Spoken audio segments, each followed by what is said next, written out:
저는 영어로 한마디 시작한 후 나머지는 이탈리아어로 할 것입니다. 그러나 화답송의 말씀을 반복하고 싶습니다.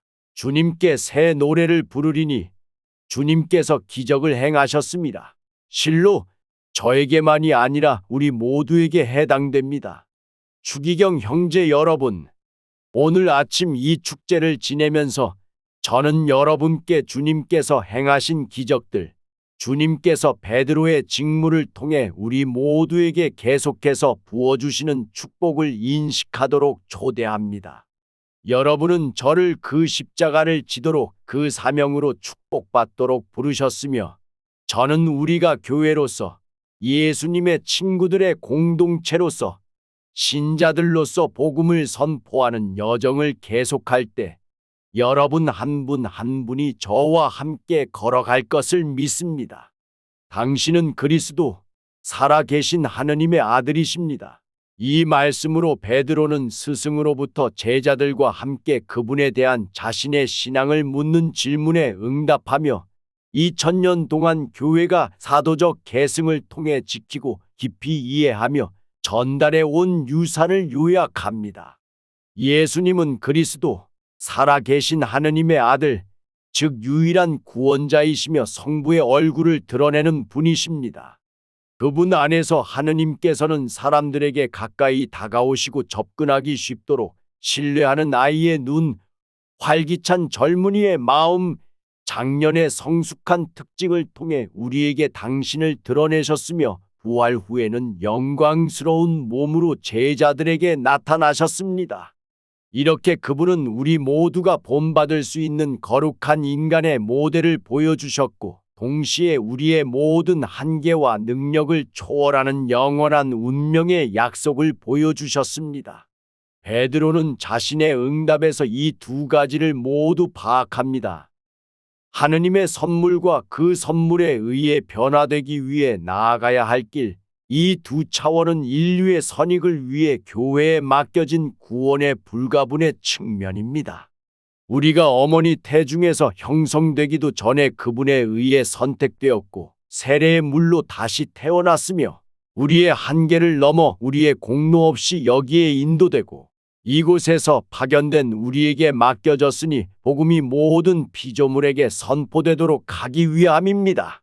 특히 하느님께서는 여러분의 투표를 통해 사도들 중 첫째의 후계자가 되도록 저를 부르심으로써 이 보물을 제게 맡기셨습니다.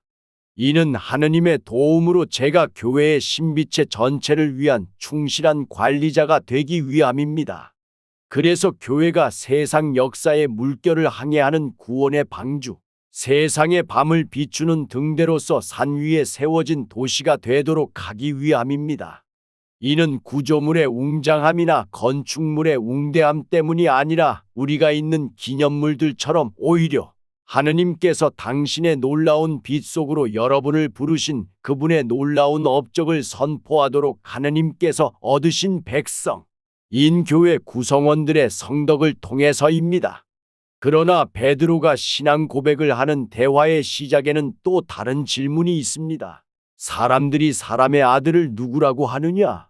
이는 하찮은 질문이 아니라 오히려 우리 사명의 중요한 측면에 관한 것입니다. 그 한계와 가능성, 질문과 확신이 있는 우리가 살아가는 현실에 관한 것입니다.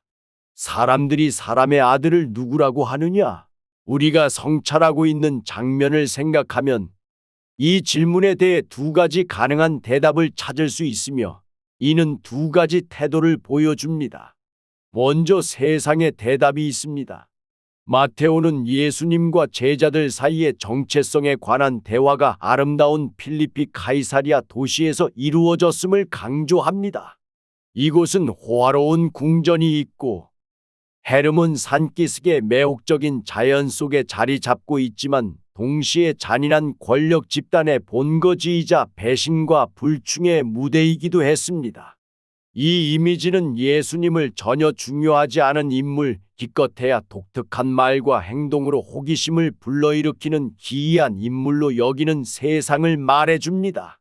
그리고 그의 존재가 정직함과 도덕적 요구의 관점에서 불편해질 때 이 세상은 주저없이 그를 거부하고 제거할 것입니다. 그리고 예수님의 질문에 대한 또 다른 가능한 대답이 있습니다. 보통 사람들의 대답입니다. 그들에게 나자렛 예수는 사기꾼이 아닙니다. 그는 정직한 사람, 용기 있는 사람, 잘 말하고 이스라엘 역사의 다른 위대한 예언자들처럼 옳은 것을 말하는 사람입니다. 그래서 그들은 너무 위험하거나 불편함 없이 따를 수 있는 한 글을 따릅니다. 그러나 그들은 그를 단지 인간으로만 여기기 때문에 순환 중 위험의 순간에는 그들도 실망하여 그를 버리고 떠납니다. 이 두 태도의 현대성이 우리를 강하게 인상짓습니다. 실제로 이 태도들은 현대 시대의 많은 남녀들의 입에서 아마도 다른 언어로 표현되지만 본질적으로는 동일한 쉽게 찾을 수 있는 생각들을 구현합니다. 오늘날에도 기독교 신앙이 허무맹랑한 것, 약하고 지능이 낮은 사람들을 위한 것으로 여겨지는 상황이 적지 않습니다. 이런 상황에서는 기술, 돈, 성공, 권력, 쾌락과 같은 다른 확신들이 신앙보다 선호됩니다. 이는 복음을 증언하고 선포하기 쉽지 않은 환경이며 신자들은 조롱당하고 적대시되고 경멸당하거나 기껏해야 참아주고 동정받는 곳입니다. 그러나 바로 이러한 이유로 이곳은 선교가 시급한 곳입니다. 신앙의 부재는 종종 삶의 의미 상실, 자비의 망각, 가장 극적인 형태의 인간 존엄성 침해, 가정의 위기, 그리고 우리 사회가 심각하게 고통받는 다른 많은 상처들을 야기하기 때문입니다. 오늘날에도 예수님이 인간으로서 존경받지만 단지 일종의 카리스마적 지도자나 초인간으로만 축소되는 상황이 많습니다. 이는 비신자들 사이에서뿐만 아니라 많은 세례받은 이들 사이에서도 마찬가지이며 결국 그들은 실질적으로 무신론적 삶을 살게 됩니다. 이것이 우리에게 맡겨진 세상이며 프란치스코 교황께서 여러 차례 가르치셨듯이 우리는 구세주 그리스도에 대한 기쁜 신앙을 증언하도록 부름받았습니다. 그러므로 우리에게도 당신은 그리스도, 살아계신 하느님의 아들이십니다. 라고 반복하는 것이 필수적입니다. 이는 무엇보다 먼저 그분과의 개인적 관계에서 일상적인 회개의 여정에 대한 헌신을 통해 필수적입니다. 그러나 또한 교회로서 주님께 대한 우리의 소속감을 함께 살아가며 모든 이에게 기쁜 소식을 전하는 것입니다.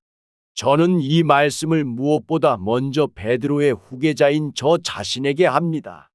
로마에 있는 교회의 주교로서 이 사명을 시작하면서 성 안티오키아의 이냐시오의 유명한 표현대로 보편 교회를 사랑 안에서 주재하도록 부름받았습니다. 그는 사슬에 묶여 이 도시로 이끌려왔으며 임박한 희생의 장소에서 그곳에 있는 기독교인들에게 이렇게 썼습니다. 세상이 내 몸을 볼 수 없을 때 나는 진정으로 예수 그리스도의 제자가 될 것입니다.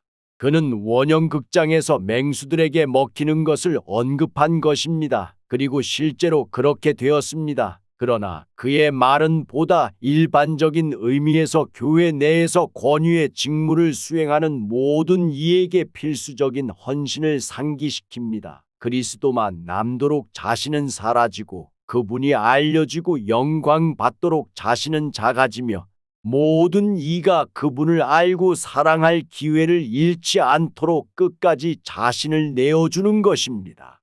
교회의 어머니이신 마리아의 가장 다정한 중재의 도움으로 하느님께서 오늘과 항상 저에게 이 은총을 주시기를 바랍니다.